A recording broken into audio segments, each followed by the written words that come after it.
দোস্ত এই বয়সে আর পড়াশোনা করতে ভালো লাগে না। তাহলে কি করবি তুমি? নৌকাতে লাফ দিয়ে পড়বো, আম খাবো, জাম খাবো, জামরুল খাবো, মুরগির ডিম ডিম বের করে খাবো। আর তুই কি করবি? আমি তো আসছি মহাবিদ্যালয়। কি বিপদ? বাকাই মাঠে ভাত নিয়ে যায়, মা কয় পড়াশোনা কর, মা কয় যে গরুর ঘাস খাতি দে। আমার একটা কাজ করতে মন করে না, পড়ালেখা। এই বয়সে কিছু করা যায়? তুই একটা বোকা।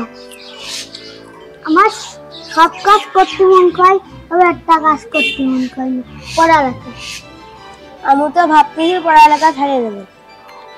আমার যা ওই কাজেরই বেশি। তুই পড়ালেখা ছাড়বি কেন? তোর তো 10 বছর, এত ছোট। আমার খালি সব কাজ পড়ে, তবে একটা কাজ পড়ে না। তুই তো ঠিকই কইছিস যে পড়াশোনা মন দিয়ে করতে হবে। তুই তো একটা বোকা রে। আমারও কাজ করতে গাই, মা কয় যে গরুর ঘাস কাট, বিচলি কাট, আর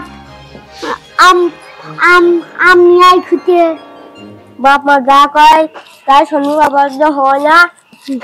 ভালো করে পড়াশোনা করবো, পড়ায় মন দেবো। আমিও পড়বো, এইটুক বয়সে পড়তে হয় তো।